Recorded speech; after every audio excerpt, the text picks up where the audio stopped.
आजू मिथिला नगरिया निहाल सखिया, आजू मिथिला नगरिया निहाल सखिया।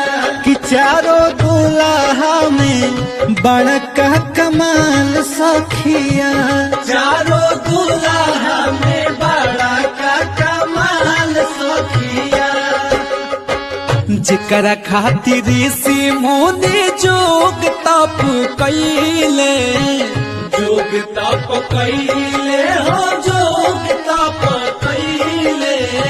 से मोरा पाहुन बन के मिथिला में अइले, मिथिला में अइले हो मिथिला में अइले।